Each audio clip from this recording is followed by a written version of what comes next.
नमस्कार, मैं स्नेहा आपकी होस्ट एक बार फिर से आपका स्वागत करती हूँ आपके अपने चैनल डर का घर में। आज जो मैं कहानी आपके लिए लेकर आई हूँ, ये कहानी है परी की। परी जो कि एक 6 साल की बच्ची थी और परी अपने नाम के ही तरह बिल्कुल परियों की तरह दिखाई देती थी। वो इतनी खूबसूरत, इतनी प्यारी, इतनी चंचल और हंसमुख बच्ची थी कि कोई भी अगर परी को एक बार देख लेता तो परी से दूर रहने का सोच ही नहीं सकता था। यहाँ तक कि परी ने जिस स्कूल में एडमिशन लिया था उस स्कूल में भी सारे टीचर्स उससे बहुत ज़्यादा प्यार करते थे, उसकी प्यारी प्यारी बातों की वजह से और उसके इस हंसमुख नेचर की वजह से। परी का एडमिशन उस स्कूल में हुए अभी ज़्यादा वक्त नहीं हुआ था, मुश्किल से 4 महीने ही निकले होंगे कि अचानक से परी के स्कूल में अजीब सी घटनाएं होने लगी। उसके स्कूल से बहुत सारी बच्चियां गायब होने लगी। ये बात घर वालों को भी पता चली और घर वाले परी को लेकर काफ़ी चिंतित हो गए। उन्होंने ये फैसला किया कि वो परी को उस स्कूल से निकालकर अब दूसरे स्कूल में डाल देंगे। और एक दिन परी स्कूल में गई हुई थी, अचानक से परी की तबीयत खराब हो गई। घर वालों को इन्फॉर्म करके बुलाया गया। परी की माँ तुरंत ही स्कूल पहुंच गई और परी को अपने साथ घर लेकर आ गई।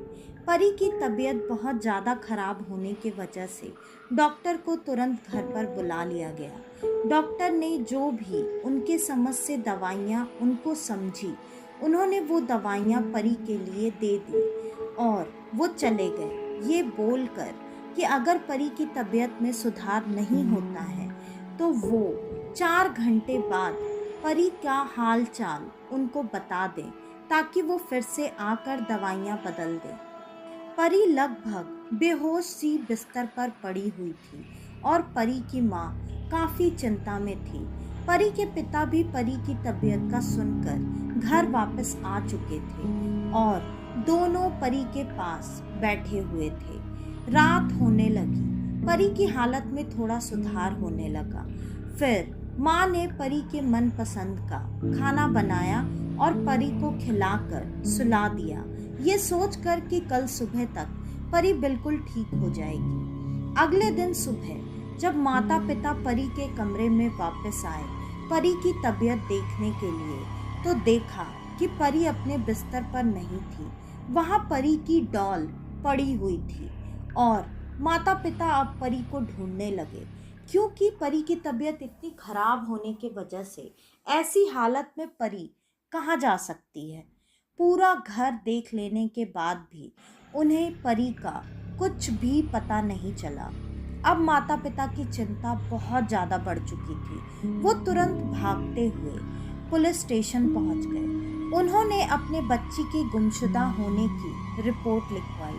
पुलिस वालों ने यही कहा, बच्ची यहीं कहीं होगी, आप इतना परेशान मत होइए, खेल रही होगी, थोड़ी देर में आ जाएगी। माँ ने भड़कते हुए कहा, आपका दिमाग तो खराब है ना, कल से मेरी बच्ची की तबीयत इतनी खराब थी, वो बिस्तर से हिल नहीं पा रही थी, उसे होश नहीं आ रहा था और आज सुबह अचानक वो खेलने कैसे जा सकती है। आप कुछ भी बोल रहे हैं, आप बस अपने काम से छुटकारा पाने के लिए मुझे ये सब बातें बोल रहे हैं। जल्दी ढूंढ कर लाइए मेरी परी को, मुझे मेरी परी की बहुत चिंता हो रही है। पुलिस वाले भी कहीं ना कहीं माँ की फिक्र समझ रहे थे, इसलिए उन्होंने माँ को ये बात समझाते हुए कहा, हम कुछ घंटे और इंतज़ार करेंगे, वैसे हम आपके इलाके में अभी ही पहुंच रहे हैं, हम वहां आसपास पहले पता करके देखते हैं। और पुलिस वाले थोड़ी ही देर में परी के इलाके में पहुंच चुके थे। उन्होंने सारी जगह खोजबीन, पूछताछ सब कुछ शुरू कर दी, लेकिन सबके बाद भी उनके हाथ भी कुछ नहीं लगा, ठीक वैसे ही जैसे कि परी के माता पिता के साथ हुआ था।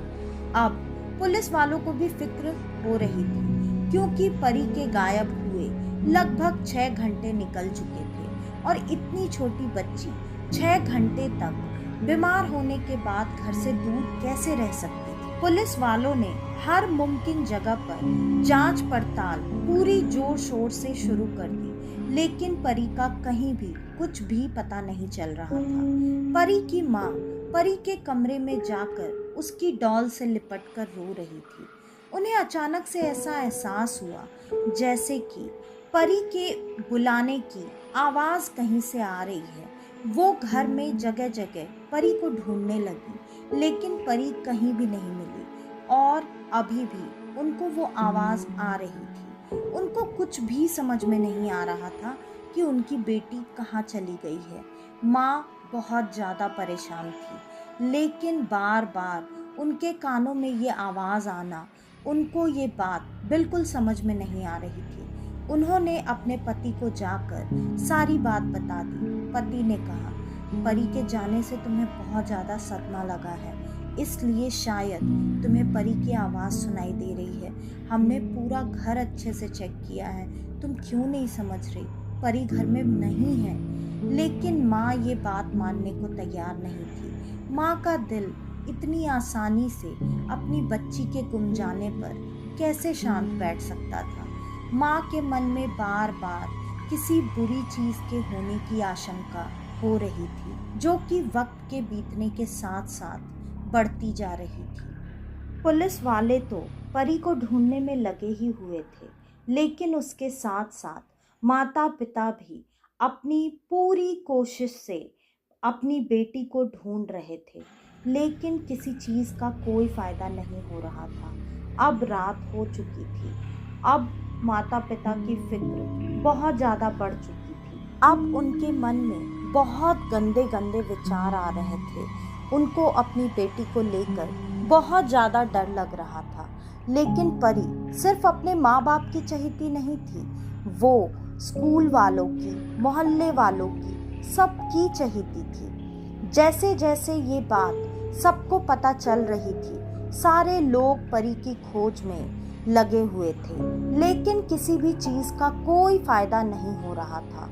माँ परी के कमरे में बैठी हुई लगातार रोए जा रही थी, बिलख रही थी और बार बार उनको परी के पुकारने की आवाज़ आ रही थी। उनको ये बात समझ में नहीं आ रही थी, लेकिन काफ़ी देर तक कमरे में कम से कम 20 बार ढूंढने के बाद अब माँ को ये समझ में आने लगा कि शायद परी की आवाज़ इस गुड़िया के अंदर से आ रही है। वो ये चीज़ कंफर्म करने के लिए बार बार परी को आवाज़ लगाती और उस गुड़िया को अपने कानों के करीब रखकर सुनने की कोशिश करती कि ये आवाज़ क्या सच में गुड़िया के अंदर से आ रही है। और आखिरकार उनको ये समझ में आ गया कि ये आवाज़ सच में गुड़िया के अंदर से ही आ रही थी। ये बात उनके लिए काफ़ी अजीब थी। ऐसा कैसे हो सकता है? उनकी बेटी की आवाज़ एक गुड़िया के अंदर से कैसे आ सकती है? उन्होंने भागकर अपने पति को बुलाया और पति को भी वो आवाज़ सुनने के लिए कहा। अब उनको भी ये बात अच्छे से समझ में आ गई थी कि हाँ, परी की आवाज़ उसी गुड़िया के अंदर से आ रही थी। उन्होंने तुरंत अब ये चीज़ कंफर्म करने के लिए आस पड़ोस के कुछ लोगों को बुलाया। सारे लोगों ने ये आवाज़ सुनकर यही कहा कि ऐसा कैसे हो सकता है? आपकी बेटी की आवाज़ इस गुड़िया के अंदर से कैसे आ सकती है? लेकिन गुड़िया के अंदर से जो भी सवाल पूछे जा रहे थे, परी उन चीज़ों का जवाब दे रही थी। परी बता रही थी कि वो किसी अंधेरे जगह में फंसी हुई है और वहाँ एक बहुत भयानक सी औरत उसके सामने बैठी हुई है। ये सारी चीज़ें सुनकर अब माता पिता पूरी तरह से डर चुके थे। उनको अब जल्दी से जल्दी इन चीज़ों का कोई रास्ता निकालना था, क्योंकि उनको ये बात समझ में आ गई थी कि ये कोई आम बात नहीं है और इन चीज़ों में उनकी मदद कोई और नहीं, कोई पंडित या तांत्रिक ही कर सकता है। आस पड़ोस के लोगों ने मोहल्ले के आगे एक शमशान में बैठने वाले बहुत बड़े तांत्रिक के बारे में इन लोगों को बताया वो तुरंत उस गुड़िया को गोद में आराम से उठाकर वहां पहुंच गए। बाबा समाधि में लीन थे क्योंकि रात का वक्त था और ये वक्त उनकी समाधि का ही हुआ करता था।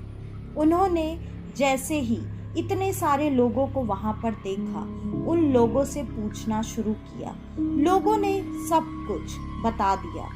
बाबा ने कहा, ऐसा होता है, ये काली विद्या के द्वारा किया जाता है, जिससे कि आप किसी की भी आत्मा किसी भी चीज में कैद कर कर रख सकते हैं और बाद में उसकी बलि से आप जो चाहें वो प्राप्त कर सकते हैं। ये बात सुनकर माता पिता और घबरा गए। उन्होंने तुरंत बाबा के चरणों में गिरकर गुहार लगाना शुरू कर दिया कि बाबा चाहे जो भी हो जाए, हमारी बच्ची को बचा लीजिए, वरना हम अपनी बच्ची के बिना जी नहीं पाएंगे। बाबा ने उनको दिलासा देते हुए कहा कि आप सब यहाँ से दूर हटकर बैठ जाओ और ये गुड़िया मुझे दे दो। बाबा ने गुड़िया लेकर अपने सामने रखकर जो भी क्रियाविधि करनी थी वो सब शुरू कर दिया और मुश्किल से 20 मिनट बाद ही उन सबके सामने एक काला साया जैसा, जो कि एक औरत का था, उसकी शक्ल बहुत भयानक थी, वो बाबा के सामने बैठी हुई थी। वो तड़प रही थी, छटपटा रही थी।